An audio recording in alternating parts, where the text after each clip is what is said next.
Video मिळवण्याकरिता subscribe करा आणि बेल आयकॉनला प्रेस करा।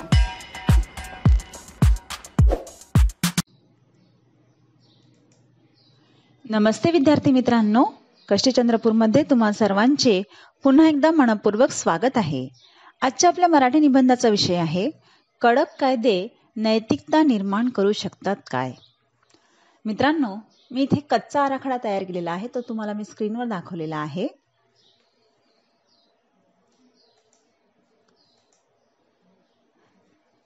चला तर मग सुरू करूया आजच्या मराठी निबंधाला।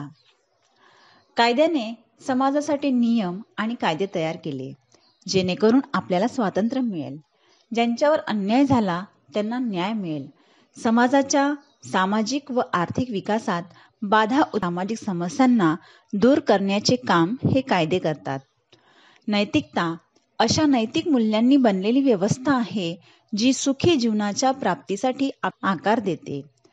नैतिकतेमुळे आपण प्रामाणिकपणे जगू लागतो आणि आपल्या संपर्कातील लोकांप्रती विश्वासाची भावना दृढ करून मैत्रीपूर्ण संबंध प्रस्थापित करू शकतो।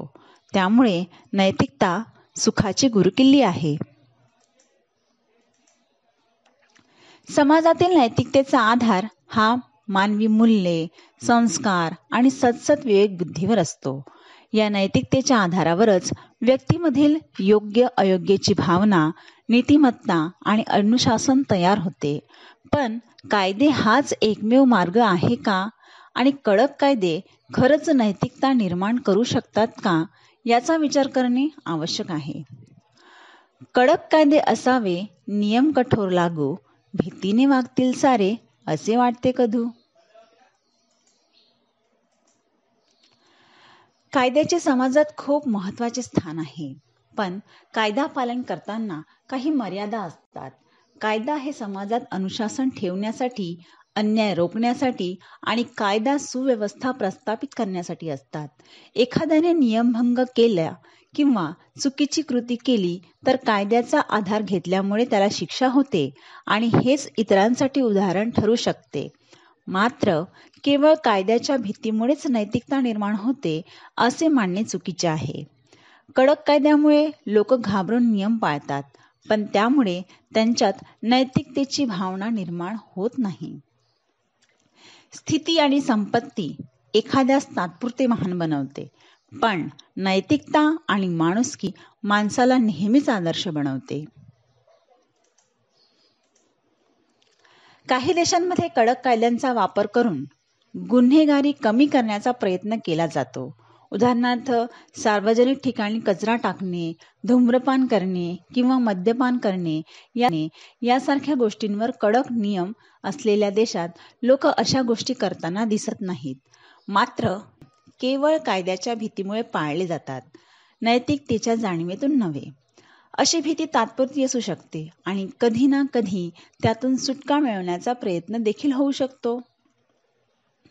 पण भीतीनेच न टिकत असे नैतिकतेची साठ, स्वप्रेरणा, संस्कार हवे, द्यावे त्यास पाठ। नैतिकता चांगले आणि वाईट, योग्य आणि अयोग्य, योग्यता आणि अवगुण, न्याय आणि गुन्हा यासारख्या संकल्पनांची व्याख्या करते। शिकवावे माणुसकीची, प्रामाणिकतेची गोष्ट, कायद्याने वाढेल शिस्त, पण अंतरी राहील दोष। नैतिकता हवी असेल तर मायेची नाळ हवी, कायदे मार्ग दाखवतील, पण मनाची काळजी घ्यावी। नैतिकता निर्माण होण्यासाठी कायद्याबरोबरच संस्काराची गरज आहे। कायदा हा संस्कार आहे। आपण आपले संस्कार जर जपले तर निश्चितच आपल्यामार्फत कायद्याची जपणूक व संरक्षण होणार आहे। नैतिकतेचा पाया हा केवळ कडक कायद्यांवर आधारलेला नसतो, त्यासाठी बालपणी मिळालेल्या संस्काराची आणि शिक्षणाची भूमिका महत्त्वाची असते। ज्या समाजात माणसातल्या नैतिक गुणांचा सन्मान केला जातो, तिथे लोक स्वभावतः नीतिमान बनतात। संस्कार, आदर्श, व्यक्तिमत्वाचे अनुकरण तसेच शिक्षणामुळे नैतिकतेचा खरा विकास होतो। शिक्षणाशिवाय शहाणपण हरवले, शहाणपणाशिवाय नैतिकता गमावली, नैतिकतेशिवाय विकास हरवला, शिक्षणाच्या अभावामुळे बरेच काही घडले, असे महात्मा ज्योतिराव फुले यांचे म्हणणे आहे। नैतिकता म्हणजे वर्तन करणे, इतरांशी सन्मानाने वागणे, प्रामाणिक राहणे इत्यादी. ही नैतिकता फक्त कायद्याच्या भीतीमुळेच न ठेवता स्वप्रेरणेतून ठेवली तर ती जास्त टिकाऊ आणि शाश्वत असते. त्यामुळे कायदा हे केवळ बाह्य नियंत्रक नसतो. नैतिकता निर्माण करण्यासाठी कायद्यापेक्षा स्वप्रेरणा, शिक्षण आणि चांगल्या संस्काराची आवश्यकता असते. कायदा करून त्यावर अंमलबजावणी होत नसेल तर कायद्याचा काय उपयोग? कायद्याची आवश्यकता असते, पण त्या कायद्याची प्रामाणिक अंमलबजावणी झाली तर वाईट गोष्टीला आळा बसेल. कधीकधी कडक कायदे हे जीव घेणारे असतात, कारण जोपर्यंत भ्रष्टाचार थांबणार नाही जोपर्यंत कायदा कडक राहणार नाही. कधीकधी कडक कायदे हे जीव घेणारे असतात, कारण जोपर्यंत भ्रष्टाचार थांबणार नाही तोपर्यंत कायदा कडक राहणार नाही. त्याचे पालन महत्त्वाचे असते. जोपर्यंत मानसिकता बदलत नाही तोपर्यंत कायदा कागदावरच राहतो. यामध्ये युवा पिढीचे योगदान खूप महत्त्वाचे आहे. युवा पिढी म्हणजे नव्या विचारांची आणि आधुनिकतेची सांगड घालून पुढे जाणारी असते. आजचा तरुणच उद्याची दशा आणि दिशा ठरवणार आहे. पण आजच्या तरुणाईला गरज आहे ती आदर्श विचारांची आणि कार्यकुशल नेतृत्वाची. दिशाहीन झालेल्या तरुणांना मार्ग दाखवण्याची. आजची एकूण परिस्थिती बघता तरुणांना मार्गदर्शन करण्याची व परिपूर्ण व्यक्ती निर्माण करण्याची जबाबदारी समाजातल्या सुज्ञ व्यक्तींची आहे. तरुणांचे योग्य प्रबोधन होणे काळाची गरज आहे, कारण आजच्या तरुण पिढीसमोर आव्हानांचा आणि समस्यांचा ढीग आहे.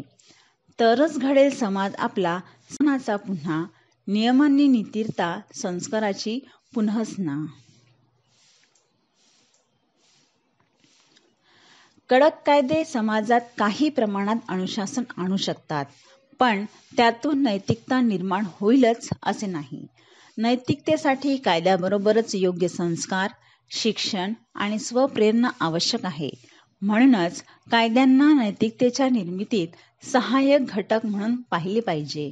पण नैतिकता निर्माण करण्यासाठी कायद्यांवर पूर्णपणे अवलंबून राहणे योग्य नाही. धन्यवाद विद्यार्थी मित्रांनो. व्हिडिओ आवडल्यास लाईक, शेअर आणि तुमच्या प्रतिक्रिया नक्की कळवा.